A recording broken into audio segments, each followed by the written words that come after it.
Hello students, मैं देशमुख सिंह। आज की इनऑर्गेनिक केमिस्ट्री की क्लास में हम बात करने वाले हैं एक नए टॉपिक की, जिसका नाम है संयोजकता बंध सिद्धांत की कमियां, अर्थात बीबीटी की क्या कमियां रह गई थी। तो आइए वीडियो के माध्यम से इसे समझने का प्रयास करते हैं।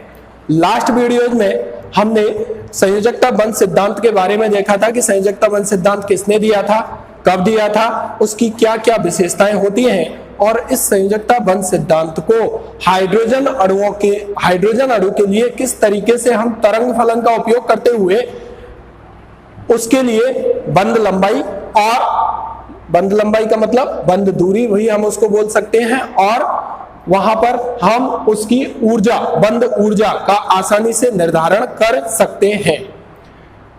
संयोजकता बंध सिद्धांत ने मुख्यतः यह बताया था कि ऐसे परमाणुीय कक्षक जिनके पास अयुग्मित इलेक्ट्रॉन युग्म होता है, वो अयुग्मित इलेक्ट्रॉन युग्म जिन परमाणुओं कक्षकों के पास में है, यदि उनमें विपरीत चक्रण के इलेक्ट्रॉन उपस्थित हैं, तो वो आपस में इलेक्ट्रॉनों की साझेदारी कर लेते हैं, अतिव्यापित हो जाते हैं। परमाणुीय कक्षक आपस में साझेदारी करने के बाद सह संयोजक बंध का निर्माण कर लेते हैं। साथ में बीबीटी या संयोजकता बंध सिद्धांत ने यह भी बताया था कि ऐसे परमाणुीय कक्षक जिनमें युग्मित इलेक्ट्रॉन हैं, यदि वो युग्मित इलेक्ट्रॉन अवक्रिया ऊष्मा की वजह से अयुग्मित हो जाएं, तो वो भी बंध निर्माण या सह संयोजक बंध के निर्माण की क्रिया में भी भाग ले सकते हैं। इसका मतलब यह हुआ कि ऐसे परमाणु कक्षक जिनमें युग्मित इलेक्ट्रॉन है वो अयुग्मित हो जाएं, उनमें उपस्थित इलेक्ट्रॉन अयुग्मित हो जाएं। और वो कैसे हो सकते हैं? उसका होने का तरीका हो सकता है अवक्रिया ऊष्मा। और यह अवक्रिया ऊष्मा कहां से उत्पन्न होगी? जैसे ही सहसंयोजक बंध बनेगा, दो परमाणु कक्षक आपस में आएंगे, आपस में आकर के अतिव्यापित होंगे, अतिव्यापन करने के बाद जैसे ही बंध का निर्माण करेंगे, तो वहां पर जैसे ही बंध बनता है तो हमेशा एक ऊष्मा क्षेपी अवक्रिया होती है, ऊष्मा बाहर निकलती है। इस वजह से उस अवक्रिया ऊष्मा की वजह से उस के परमाणु कक्षक जो कि युग्मित थे वो कैसे हो सकते हैं? अयुग्मित हो सकते हैं, और बंध निर्माण की क्रिया में भी भाग ले सकते हैं। साथ में संयोजकता बंध सिद्धांत ने यह भी बता दिया था कि दो परमाणु कक्षक जब दो परमाणु आपस में जब एक दूसरे से बहुत दूर, अनंत दूर होते हैं, उनके मध्य में आकर्षण बल प्रभावी होता है, उस वजह से वो एक दूसरे के पास आते हैं और एक निश्चित सीमा तक पास आते हैं। और निश्चित सीमा तक पास आने के बाद यदि वो उससे भी नजदीक जाते हैं तो वहां प्रतिकर्षण बल प्रभावी हो जाता है। और एक स्थिति ऐसी आती है जिसे हम बोलते हैं साम्य स्थिति, जिसमें आकर्षण बल का मान प्रतिकर्षण बल के मान के बराबर हो जाता है। तो दोनों परमाणुओं के मध्य में जिनसे मिलकर अणु बनना होता है, जितनी दूरी होती है वह उसकी बंध दूरी या बंध लंबाई या अंतरानाभिकीय दूरी कहलाती है। इस बीबीटी के उपयोग से, इस संयोजकता बंध सिद्धांत के उपयोग के द्वारा हम किसी भी अणु के लिए आसानी से उसकी बंध लंबाई का निर्धारण कर सकते हैं, उसकी बंध ऊर्जा का भी आसानी से निर्धारण किया जा सकता है। तो ये बात हुई हमारी बीबीटी की जो भी विशेषताएं थी उनके बारे में भी मैंने आपको बता दिया था, वीडियो डाल दी थी। और जो तरंग फलन था, तरंग फलन के आधार पर, अर्थात वेव मैकेनिक्स के आधार पर हाइड्रोजन अणु के लिए किस तरीके से हम साई टोटल का मान ज्ञात कर सकते हैं, हाइटलर और लंदन ने सबसे पहले जो वेव फंक्शन के अकॉर्डिंग तरंग फलन का मान निकाला था, वो साई सह संयोजक को व्यक्त कर रहा था। जबकि पॉलिंग एवं स्लेटर ने 1933 में जो अपना सिद्धांत इसी को पुनः संशोधित करके दिया था, उसमें उन्होंने उस सह संयोजक बंध में आयनिक गुणों को भी इंक्लूड किया था। अनादि संरचनाओं के आधार पर हाइड्रोजन अणुओं के लिए तरंग फलन की व्याख्या की थी। और पॉलिंग एवं स्लेटर के द्वारा जो दिया गया सिद्धांत था, उसके बाद प्राप्त होने वाले बंध ऊर्जा और बंध लंबाई के जो मान थे हाइड्रोजन अणु के लिए, वो प्रायोगिक मानों के लगभग समान थे। इसलिए यह संयोजकता बंध सिद्धांत हाइड्रोजन अणु के लिए तो मुख्यतः लागू होता है। लेकिन हालांकि इस सिद्धांत के द्वारा हम किसी भी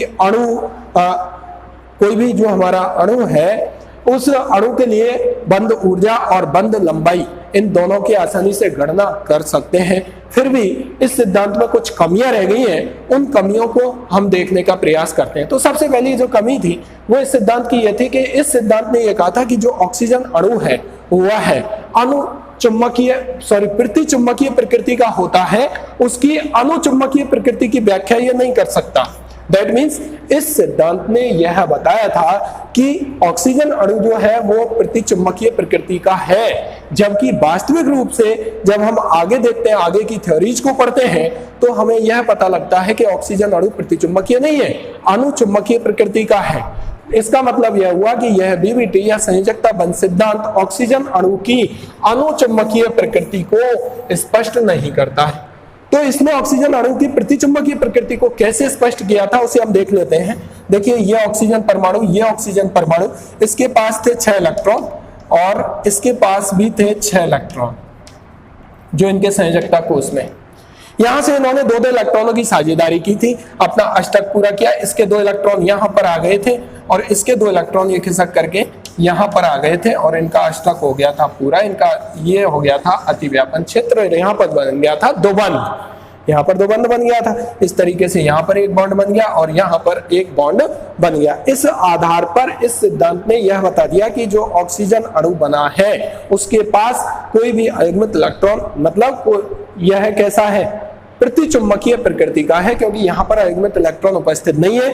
क्योंकि देखिए यहाँ इसका अष्टक पूरा हो चुका है, इसके बाहरी कोष में 8 इलेक्ट्रॉन हो चुके हैं, 1 2 3 4 5 6 7 एंड 8। इस ऑक्सीजन परमाणु के भी बाहरी कोष में 8 इलेक्ट्रॉन हो चुके हैं, अष्टक पूरा हो चुका है, 1 2 3 4 5 7 6 एंड 8। इस वजह से इस संयोजकता बंध से, और यहाँ पर 4 इलेक्ट्रॉनों की साझेदारी हुई है तो 2 बंध बन गया है। इस वजह से इस सिद्धांत ने यह कहा था कि ये जो O2 अणु है इसके पास दोनों ही ऑक्सीजन का अष्टक पूरा है, कोई भी अयुग्मित इलेक्ट्रॉन है नहीं, तो इस वजह से प्रतिचुंबकीय होगा। जबकि हम जानते हैं ऑक्सीजन अणु MOT इसकी व्याख्या करता है, जिसे हम आगे वीडियोज में देखेंगे कि ऑक्सीजन अणु कैसी प्रकृति का होता है, प्रतिचुंबकीय प्रकृति का होता है। तो ये इसकी पहली कमी रह गई थी। दूसरा, उप सहसंयोजक बंध के निर्माण की व्याख्या नहीं की जा सकी। इस सिद्धांत ने यह बताया कि 2 परमाणु आपस में पास आते हैं, जितने उन परमाणुओं को अपने अष्टक को पूरा करने के लिए इलेक्ट्रॉनों की आवश्यकता होती है, उतने का वो साझेदारी कर लेते हैं और अपने अष्टक को पूरा कर लेते हैं। लेकिन हम भी जानते हैं कि उपसहसंयोजक बंध एक विशेष प्रकार का सहसंयोजक बंध ही है, जिसमें एक परमाणु, जिसे हम बोलते हैं दाता परमाणु, 2 इलेक्ट्रॉन अपने किसी ग्राही परमाणु को दे देता है। तो जब इस सिद्धांत के अनुसार, क्योंकि इस सिद्धांत ने तो यह बताया कि इलेक्ट्रॉनों की साझेदारी होती है केवल, और वो साझेदारी के इलेक्ट्रॉन दोनों परमाणुओं के मध्य में स्थानीकृत होते हैं, एक ही जगह रहते हैं।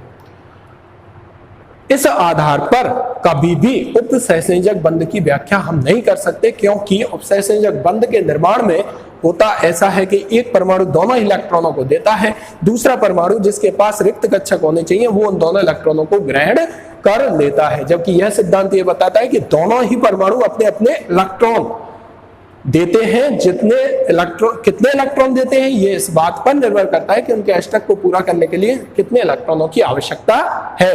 तो इसका मतलब यह हुआ कि यह सिद्धांत उपसहसंयोजक बंध के निर्माण को नहीं समझा सकता।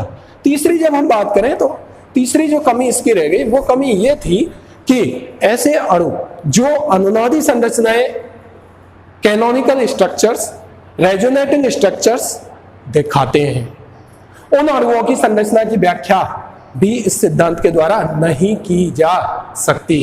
क्यों? क्योंकि जब अनुनादी संरचना की व्याख्या हम किसी अणु के लिए करेंगे तो वहां पर उसकी जो बंध लंबाई होती है वो बंध लंबाई अनुनाद के गुण के कारण कभी सिंगल बॉन्ड कभी डबल, मतलब सिंगल बॉन्ड और एकल बंध और द्विबंध के बीच की होती है, ना कि इस तरीके से। तो इस आधार पर हम ऐसे अणु जो अनुनाद का गुण प्रदर्शित करते हैं, जो canonical structure, resonating structure show करते हैं, वहां पर बॉन्ड लेंथ चेंज होती रहती है, उस स्थिति में हम बीवीटी के अनुसार उन अणुओं की क्या कर सकते हैं, उन अणुओं की संरचना की व्याख्या हम इस सिद्धांत से नहीं कर सकते due to change in the bond length. अगला हम देखें कि ऐसे अणु, क्योंकि बीबीटी ने यह कहा था कि 2 परमाणु आपस में मिलेंगे और इलेक्ट्रॉनों की साझेदारी करेंगे और अणु का निर्माण कर लेंगे, लेकिन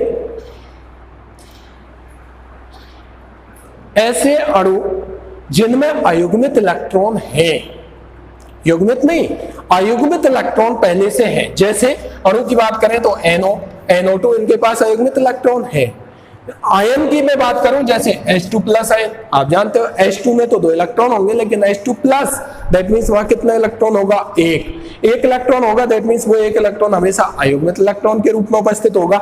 ये H2 प्लस की संरचना क्या होगी, कैसे ये अणु बनेगा, या कैसे ये आयन बनेगा, या ये अणु जिनके पास अयुग्मित इलेक्ट्रॉन है, जैसे NO है, NO2 है, अयुग्मित इलेक्ट्रॉन रखने वाले जो भी अणु हैं, उनकी संरचना की व्याख्या हम इस सिद्धांत के अनुसार नहीं कर सकते, क्योंकि यह सिद्धांत यह कहता है कि ऐसे परमाणु कक्षक या ऐसे परमाणु जिनके पास अयुग्मित इलेक्ट्रॉन हो, चाहे वो पहले से हो या अवक्रिया ऊष्मा उत्पन्न होने की वजह से वो अयुग्मित हो रहे हो, वो ही बंध निर्माण की क्रिया में भाग लेते हैं, और तभी अणु का निर्माण उन परमाणुओं की सहायता से होता है। उन परमाणुओं जिनमें अयुग्मित इलेक्ट्रॉन उपस्थित है, उनके परमाणु कक्षक में होने उपस्थित जो इलेक्ट्रॉन है, उनके चक्रण की दिशा भी परस्पर विपरीत होनी चाहिए, ये कहा था। तो इस आधार पर ऐसे अणु या आयन की व्याख्या हम नहीं कर सकते हैं, क्योंकि यहाँ पर अयुग्मित इलेक्ट्रॉन उपस्थित है। ये बात हो गई इसकी चौथी कमी की। आगे हम बात करते हैं, आप सभी ये जानते हैं, क्योंकि बीबीटी सबसे पहले संयोजकता बंध सिद्धांत दिया गया, उसके बाद जब हमने सारे सिद्धांत पढ़ लिए तो हम ये निष्कर्ष निकाल सकते हैं कि कोई भी जो बंध बनता है, चाहे वो सहसंयोजक हो या आयनिक हो या उपसहसंयोजक हो, तो उस बंध में 100% ना तो सहसंयोजक, किसी भी सहसंयोजक बंध में ना तो 100% सहसंयोजक लक्षण होते हैं, या किसी भी आयनिक बंध में ना 100% वो आयनिक होता है। दैट मीन्स किसी भी सहसंयोजक बंध में कुछ ना कुछ मात्रा में आयनिक लक्षण होते हैं, किसी भी आयनिक बंध में कुछ ना कुछ मात्रा में सहसंयोजक लक्षण भी होते हैं।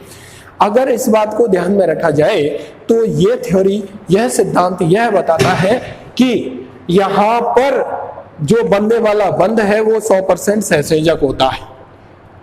अब उस सहसंयोजक बंध में कितने प्रतिशत आयनिक लक्षण होंगे, क्योंकि कोई भी बंध 100% ना तो सहसंयोजक होता है ना ही आयनिक होता है। जब यह पूछा गया इस सिद्धांत के प्रतिपादित करने वालों से कि बताइए इस बनने वाले इन परमाणुओं के मध्य में ये सहसंयोजक बंध बना है, अणु बन गया, तो इस सहसंयोजक बंध में कितने प्रतिशत आयनिक लक्षण है, इसकी गणना हम कैसे करेंगे, इसकी मात्रा की गणना हम कैसे करें, तो वह है इस बात का स्पष्टीकरण नहीं दे पाए कि कोई भी सहसंयोजक बंध में कितने प्रतिशत आयनिक लक्षण हो सकते हैं। उसका कारण यह है कि कोई भी बंध 100% किसी भी एक प्रकृति का नहीं होता है, तो यह भी इसकी कमी रह गई। लास्ट जो था, कुछ अणु ऐसे होते हैं जैसे N2 अणु है जहां पर नाइट्रोजन नाइट्रोजन के बीच में ट्रिपल बॉन्ड है, कुछ जैसे CO अणु है, उन अणुओं में अतिरिक्त स्थायित्व होता है। अणुकक्षक सिद्धांत इसकी व्याख्या करता है कि इनका अतिरिक्त स्थायित्व क्यों है, लेकिन संयोजकता बंध सिद्धांत से हम इसकी व्याख्या नहीं कर सकते कि उन अणुओं का स्थायित्व अतिरिक्त क्यों होता है। जैसे मैंने कहा, जो नाइट्रोजन अणु है उसका अतिरिक्त रूप से स्थायित्व होता है, CO है उसका अतिरिक्त स्थायित्व है, तो इसका क्या कारण है, इस बात को MOT तो बताता है, अणुकक्षक सिद्धांत तो बताता है, लेकिन संयोजकता बंध सिद्धांत चूंकि उससे पहले दिया गया, तो वह संयोजकता बंध सिद्धांत जो जिन अणुओं में अतिरिक्त स्थायित्व होता है, एक्स्ट्रा स्टेबिलिटी होती है, चाहे वो उसका कारण कुछ भी हो, उसकी व्याख्या इस संयोजकता बंध सिद्धांत के द्वारा नहीं की जा सकती है। तो मुख्य बात यह है कि इस संयोजकता बंध सिद्धांत में यह रही कुछ कमियों को दूर करने के लिए बाद में फिर अणुकक्षक सिद्धांत 1928 में दिया गया था। वो अणुकक्षक सिद्धांत क्या था, उसकी बात हम इसी यूनिट में आगे की वीडियोज में करेंगे। नेक्स्ट वीडियो में हम बात करेंगे संकरण की।